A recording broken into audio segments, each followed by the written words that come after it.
اور حقانیت بھی واضح ہو گئی۔ اس خوفناک منظر کو دیکھنے کے بعد فرعون کی بیوی سوچ میں پڑ گئی اور سوچنے لگی کہ میں مسلمان ہونے کے باوجود بھی مسلمانوں پر ہونے والے ان تمام تر ظلم و ستم کو کس طرح برداشت کر سکتی ہوں۔ ابھی فرعون کی بیوی انہی خیالات کے اندر گم تھی کہ فرعون اپنی بیوی کے پاس آیا اور اس مظلوم عورت پر کیے جانے والے اپنے ظلم و ستم کی داستان کو اپنی بیوی کے ساتھ بیان کرنے لگا۔ اس وقت فرعون کی بیوی نے اپنے دل ہی دل میں فرعون کے خلاف بغاوت کا علم بلند کرنے کا ارادہ کر لیا تھا۔ جب فرعون نے اپنی بیوی کو اس مظلوم عورت کو شہید کرنے کی خبر دی تو فرعون کی بیوی نے فرعون سے کہا کہ اللہ تیری خرابی ہو، کس شے نے تجھے اللہ تبارک و تعالیٰ کے مقابلے میں اتنا بے باک کر دیا ہے؟ یہ بات سن کر فرعون ایک بار پھر بھڑک اٹھا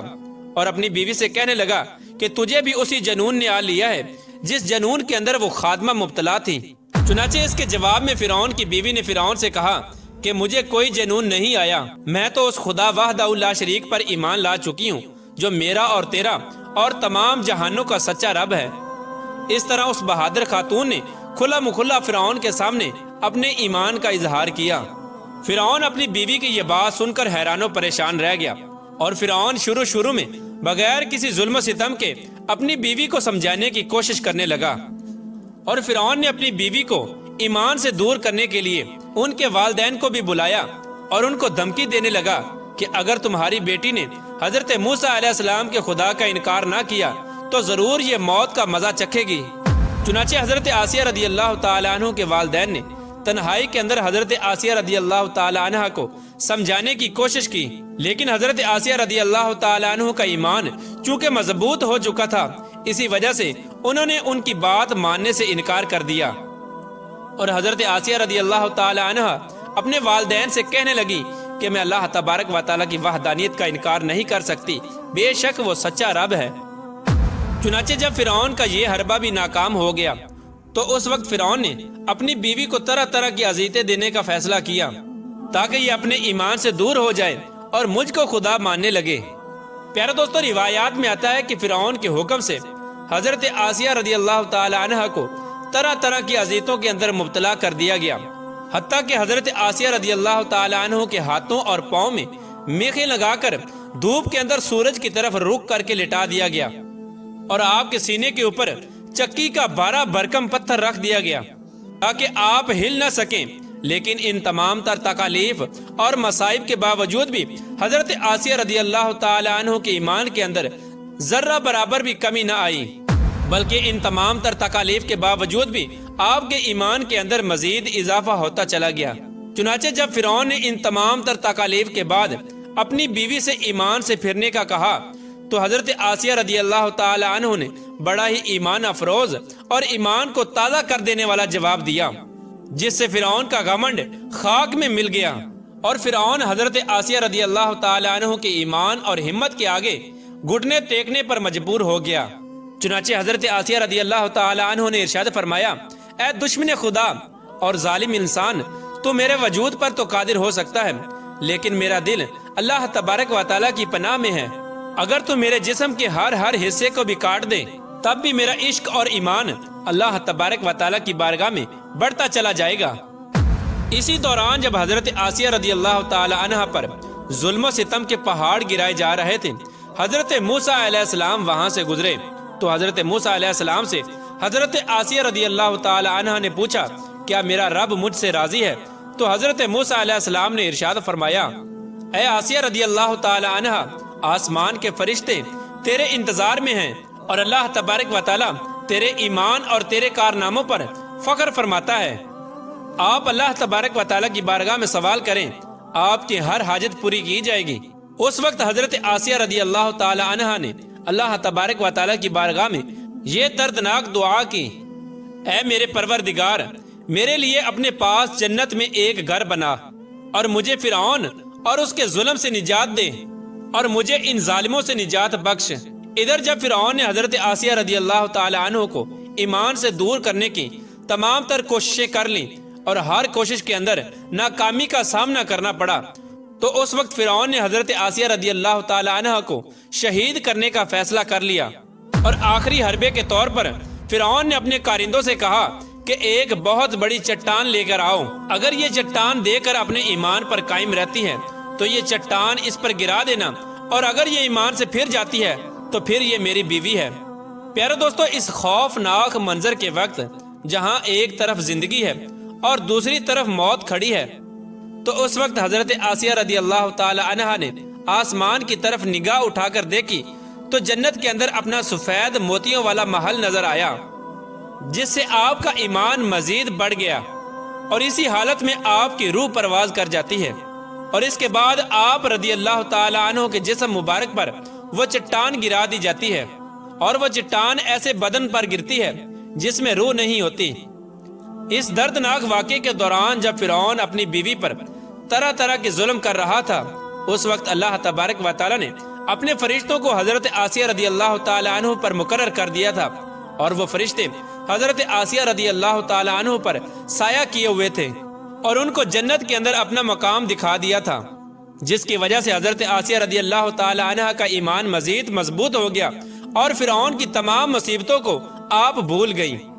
اس طرح حضرت آسیہ رضی اللہ تعالی عنہ نے دنیا کی تمام تر تکالیف اور مصیبتوں کو برداشت کیا، لیکن اللہ تبارک و تعالی کی وحدانیت کو نہیں چھوڑا، اور پھر اللہ تبارک و تعالی نے حضرت آسیہ رضی اللہ تعالی عنہ کو وہ مقام عطا فرمایا جو مقام آج تک کسی کو نہیں ملا۔ حضرت آسیہ رضی اللہ تعالی عنہ جب جنت میں جائیں گی تو اللہ تبارک و تعالی ان کو یہ نعمت عطا فرمائے گا کہ وہ جنت میں حضور پاک صلی اللہ تعالی علیہ وآلہ وسلم کی زوجہ محترمہ ہوں گی، اور اللہ تبارک و تعالی ان کا شمار حضور صلی اللہ تعالی علیہ وآلہ وسلم کی ازواج مطہرات میں فرمائے گا۔